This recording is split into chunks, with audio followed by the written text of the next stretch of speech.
केंद्रीय शिक्षा मंत्री धर्मेंद्र प्रधान के इस्तीफे के बाद लोकसभा में नेता प्रतिपक्ष राहुल गांधी का बड़ा बयान सामने आया है और इस बीच बीजेपी के राष्ट्रीय अध्यक्ष नितिन नवीन ने भी धर्मेंद्र प्रधान को लेकर बड़ी बात कह दी है। वही बिहार सरकार की मंत्री श्रेयसी सिंह ने भी क्या कहा है सुनवाएंगे। नमस्कार, दर्श न्यूज़ देख रहे हैं आप, मैं हूं अनुराग। राहुल गांधी का बड़ा बयान आया है। लोकसभा में नेता प्रतिपक्ष हैं और उन्होंने बयान देते हुए क्या कुछ कहा है, पहले उनका बयान आपको सुनवाते हैं।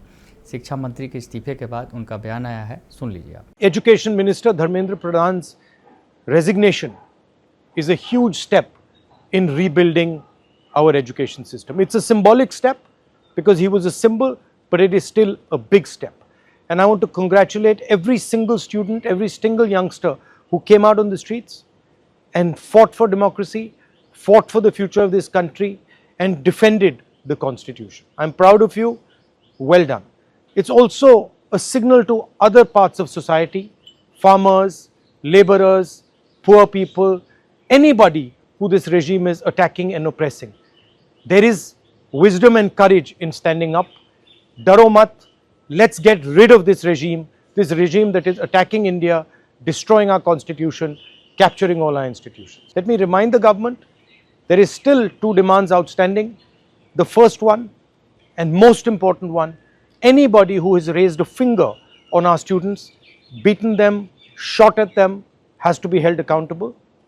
People who've organized it, people who've implemented it, all have to be punished. And the final demand, that the Prime Minister of India, out of respect for the students of India, out of respect for the future of India, has to apologize to the students who were brutalized and attacked. Thank you. Jai Hind. तो सुना आपने, राहुल गांधी कह रहे हैं कि धर्मेंद्र प्रधान का इस्तीफा हमारे एजुकेशन सिस्टम को फिर से संवारने की दिशा में बहुत बड़ा कदम है। शाबाश देश भर के छात्रों, आप सभी पर गर्व है। सड़कों पर आकर लोकतंत्र, संविधान और अपने भविष्य की रक्षा में डटकर खड़े होने वाले हर एक युवा, हर छात्र को बहुत बहुत बधाई।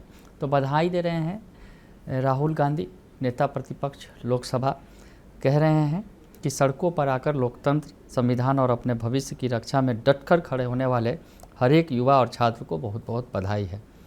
दूसरा लिखते हैं कि मांगे अभी भी बाकी हैं। प्रधानमंत्री छात्रों और भारत के भविष्य को सम्मान देते हुए माफ़ी मांगें और छात्रों पर हिंसा के दोषियों पर कार्रवाई हो। तो राहुल गांधी कह रहे हैं कि मांगे अभी भी बाकी हैं और कह रहे हैं कि प्रधानमंत्री छात्रों और भारत के भविष्य को सम्मान देते हुए माफ़ी मांगें और छात्रों पर हिंसा के दोषियों पर कार्रवाई हो।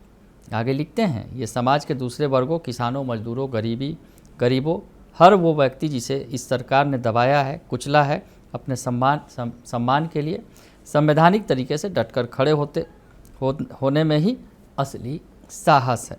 तो छात्रों के इस आंदोलन के साथ साथ उन्होंने किसानों, मजदूरों, गरीबों और हर उस व्यक्ति को आवाज़ दी है जिसे सरकार ने दबाया है, कुचला है, वो कह रहे हैं नेता प्रतिपक्ष राहुल गांधी।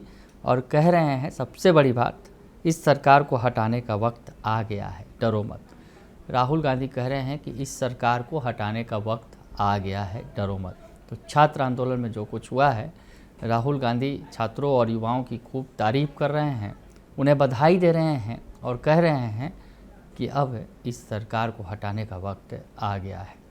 तो ये नेता प्रतिपक्ष लोकसभा राहुल गांधी का बयान आया। और दूसरी तरफ बीजेपी के राष्ट्रीय अध्यक्ष नितिन नवीन ने धर्मेंद्र प्रधान के इस्तीफे पर क्या कुछ कहा है।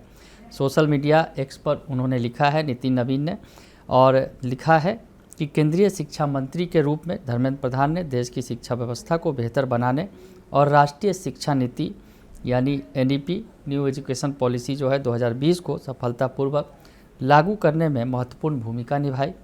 उनके अनुसार शिक्षा क्षेत्र में किए गए सुधार लंबे समय तक देश के लिए लाभकारी साबित होंगे। उन्होंने आगे कहा, नितिन नवीन ने, बीजेपी के राष्ट्रीय अध्यक्ष ने, कि बड़े हितों को सर्वोपरि रखते हुए पद छोड़ने का धर्मेंद्र प्रधान का फैसला सार्वजनिक जीवन में ईमानदारी, जवाबदेही और निस्वार्थ सेवा के सर्वोच्च मानकों को दर्शाता है। बीजेपी अध्यक्ष ने यह भी कहा कि इस फैसले में धर्मेंद्र प्रधान के साथ पूरी मजबूती के साथ पार्टी खड़ी है। उन्होंने उनके भविष्य के कार्यों की शुभकामनाएं देते हुए विश्वास जताया कि वह आगे भी देश की सेवा में महत्वपूर्ण योगदान देते रहेंगे। तो धर्मेंद्र प्रधान के इस्तीफे के बाद बीजेपी के राष्ट्रीय अध्यक्ष नितिन नवीन ने उनकी सराहना की है और कहा है कि पार्टी आपके साथ खड़ी है और आपने जो फैसला लिया है वो जो है सार्वजनिक जीवन में ईमानदारी, जवाबदेही और निस्वार्थ सेवा के सर्वोच्च मानकों को दर्शाता है। तो इस्तीफे को उन्होंने बताया है कि किस तरह से जो धर्मेंद्र प्रधान ने इस्तीफा दिया है वो उनके ईमानदारी, जवाबदेही और निस्वार्थ सेवा के सर्वोच्च मानकों को दर्शाता है, ये कह रहे हैं महत्वपूर्ण बात। और इस बीच जो है बिहार सरकार की मंत्री, उद्योग मंत्री सह खेल मंत्री श्रेयसी सिंह ने क्या कहा है वो बयान भी आप सुन लीजिए। देखिए, आदरणीय प्रधानमंत्री जी ने आज से 2 दिन पहले ही ऑनलाइन आकर ये सभी लोगों को आश्वस्त किया था कि एक सख्त कार्रवाई होगी और सरकार हमेशा से संवेदनशील थी, सरकार हमेशा से गंभीर और आज उसका निर्णय भी लिया गया है। निश्चित रूप से जिस तरह से कार्रवाई होनी चाहिए थी उस कार्रवाई को आदरणीय प्रधानमंत्री जी के नेतृत्व के साथ हम सभी विपक्ष का कहना है दबाव में आके सरकार को धर्मेंद्र प्रधान को झुकना पड़ा। जीत है ये। आप एक बात बताइए, मानसून सत्र हाल में हुआ है, हम लोग बिहार में हैं, सब लोग उपस्थित थे, विपक्ष के नेता कहाँ थे पहले उनको बताइए, तब हमसे पूछे कि विपक्ष। अच्छा, इसको जो युवाओं की जीत कही जा रही है इस पर क्या कहिए? तो सुना आपने कि श्रेयसी सिंह कह रही हैं कि प्रधानमंत्री नरेंद्र मोदी ने फैसला लिया है, उन्होंने बड़ा कदम उठाया है। हालांकि तेजस्वी यादव को उन्होंने घेरते हुए कहा, जब कहा गया विपक्ष की तरफ से विपक्ष के दबाव में सरकार ने ये फैसला लिया है, तो श्रेयसी सिंह ने कहा कि विपक्ष के नेता तेजस्वी यादव कहाँ थे आखिर जो सदन चल रहा था। तो ऐसे में ये सब सवाल करना जो है बेफजूल की बात है कि विपक्ष के दबाव में सरकार ने ये फैसला लिया है। तो सियासत तेज हो गई है। धर्मेंद्र प्रधान के इस्तीफे के बाद राहुल गांधी ने जहाँ पीठ ठोका है छात्रों और युवाओं का, तो बीजेपी के राष्ट्रीय अध्यक्ष नितिन नवीन ने धर्मेंद्र प्रधान की सराहना की है और श्रेयसी सिंह ने बता दिया है कि प्रधानमंत्री ने ये बड़ा फैसला लिया है और इसमें विपक्ष की कोई भूमिका नहीं है। बने रहिए दर्श न्यूज़ के साथ, तमाम खबरों से आपको अपडेट रखेंगे। फिलहाल के लिए इतना ही, धन्यवाद।